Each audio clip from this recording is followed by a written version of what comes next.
Folks, welcome to the Jake Feinberg Show, boiling over here in Phoenix.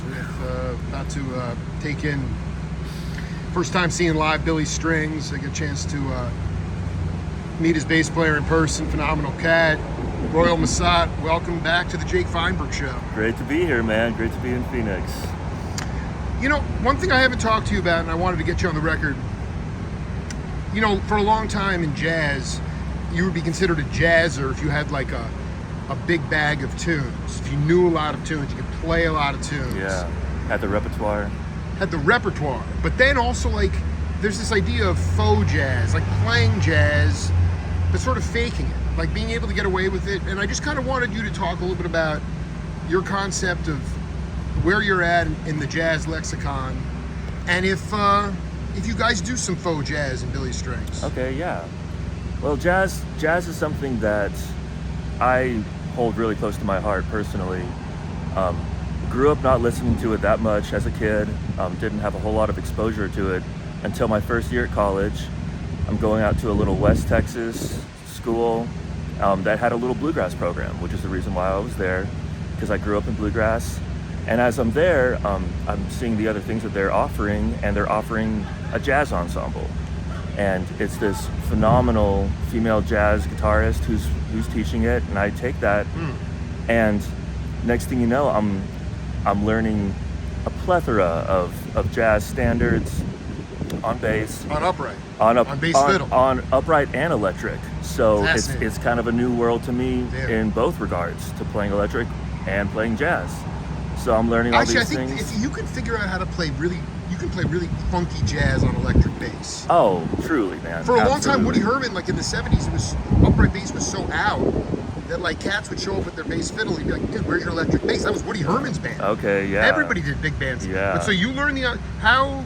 Well, you know, also there is a fair amount of history of electric bass and bluegrass here and there. Talk a little bit. I don't even know some of these cats. Who are, because I've only known guys like, you know, Joe Carroll. Yeah. All right, Joe Carroll's a fucking hero, man. Is Okay, he still absolutely. alive? I don't know. Grisman used to play with him all the time. Okay, yeah, I'm not sure if he is. But yeah, who are some of the electric cats? What first comes to mind immediately is Hot Rise.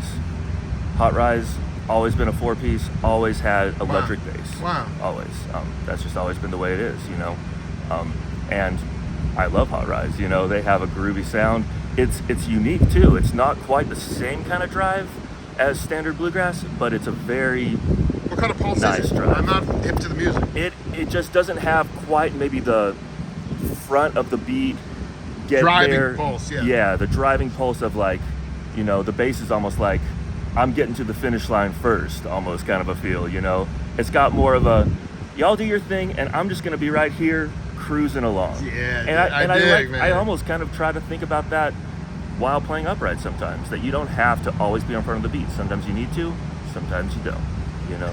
Where does Billy feel the beat? Does he feel it like? I mean, everybody has either you feel it in front, Right. on top, or maybe in the back. It actually kind of a regional thing too. For sure, yeah. I would say for him, and it probably goes for a lot of lead soloists, I would say he feels it in the middle in a nice way when it's kind of like rhythmic playing, and then when he's leading the charge rhythmically and symbolically. He's on the front of it, which really does drive the music. He's on the edge of it, and I've had to learn how to complement that and not pull against it, but also not allow myself to get swept up on it to all of a sudden where, you know, gaining 10, 20 BPMs during a solo, because that too drastic of a feel like that doesn't feel good. So I've had to kind of find this balance of I can't be fighting it pushing forward a little bit, because that's natural and it feels good to people to let that push,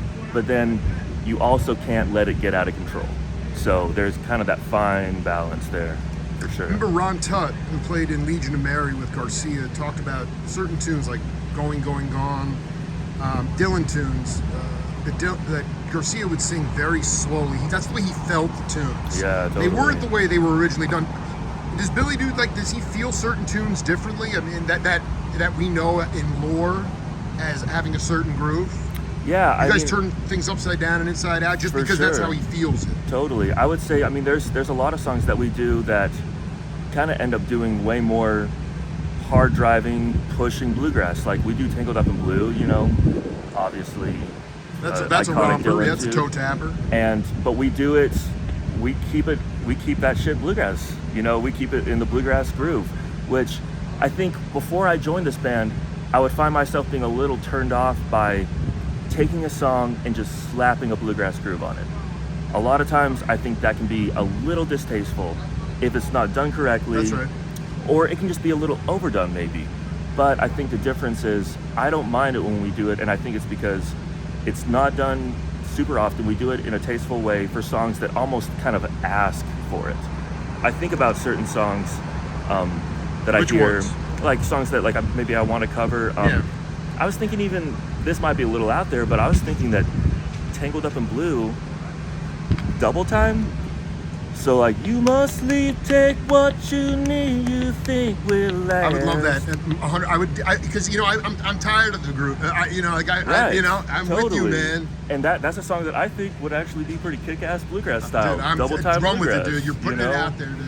All right, so Billy's got to hear this, dude. Yeah, actually, maybe I haven't Just even mention, mentioned you know, that. because I'm saying like that's exactly the perfect example of a tune that needs a workout in double time. If Would you're be, gonna cover it. you know, be Yeah. a challenge to sing that quickly, you know.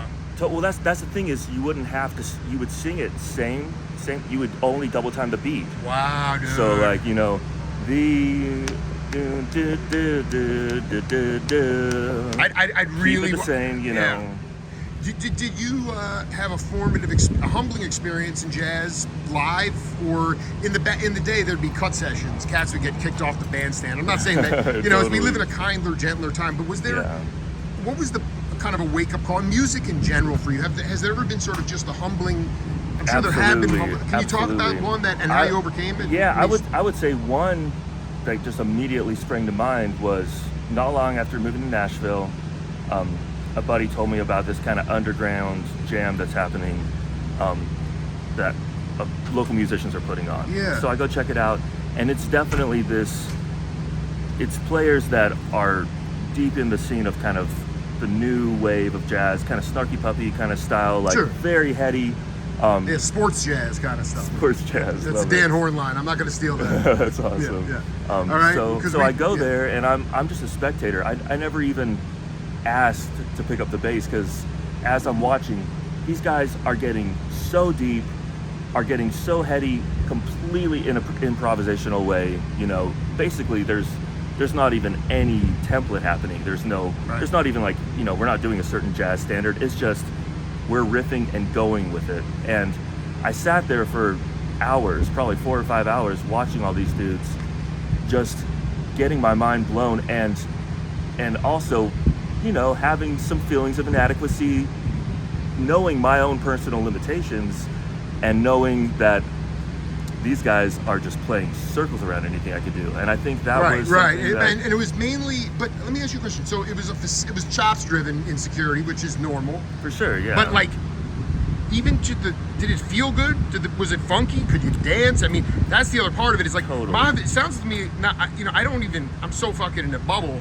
I mean, Mahavishnu was like that, you know, like Absolutely. where like, you know, Zappa didn't want to close for them. He didn't want to get humiliated, right? I mean, yeah. like, Cats would be leaving for the exits after that Absolutely, shit. man. So like, did it feel good? Because to me, I can still walk out of there and say, I don't know, you know, it was, I mean, Sure. it was heady, but it was heady, but it didn't really get do off it for on me. it, yeah.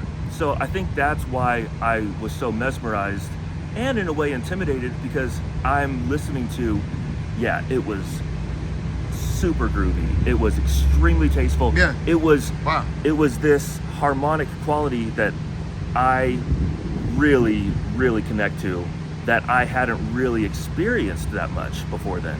So I think what it was for me was hearing these sounds, hearing these, you know, undertones, hearing the bass doing these alternative, you know, bass notes and stuff to different chords, that was just really doing it for me.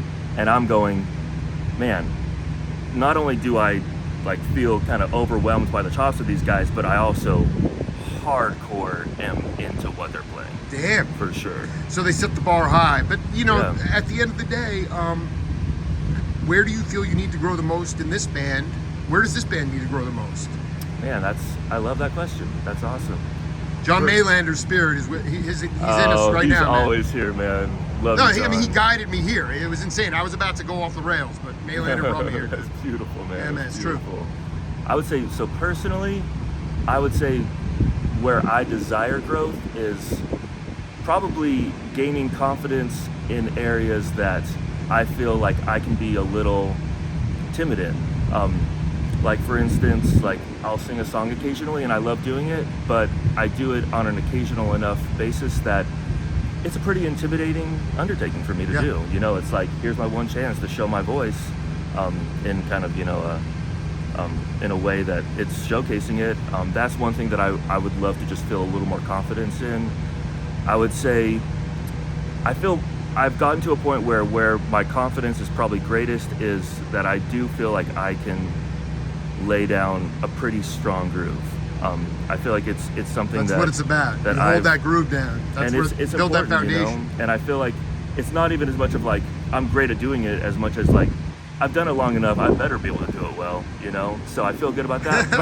But I would love to maybe have a little more taste in my note choices. You know, I listen to my contemporaries. I listen to other bass players that I love. Say Jeff Picker. He's a guy that fantastic bass player. He's on tour with Nickel Creek right now. Does a bunch of his own stuff. He just has the most tasteful note choices. He has incredible cadence. Everything about it. That when I listen back to my own stuff, I can maybe cringe a little bit, you know, at certain things. That I think it's healthy to cringe at yourself in the right way. You guys 'cause are it always your pushes hardest you. critics. Yeah, absolutely. Is this a revolving stage? Rotating stage? In here? Yeah. It's not Dude, here. okay, dude, I mean, like, I've been on this psychedelic excursion all day. Oh, amazing. I just want to say, man, in closing, I look forward to talking to all the guys in this band. I really feel, well, I know my purpose in life is to, you know, connect humanity through the digital age using new technology. Absolutely. And the cats who are really You have willing to to go embrace there, it, yeah. but the cats who are willing to make it authentic are the musicians. So I feel very much like the niche that I've carved out. I feel very blessed, and I just try to keep a lot of gratitude. Right on, so man. I look Well, forward thank to. you for doing what you do. Yeah, I hope Absolutely. I hope you enjoy it. Absolutely. Yeah, man. man. I love it. It's the Jake Feinberg Show. Royal Masat, thank you so much. Great to be here, man. See you Absolutely. later.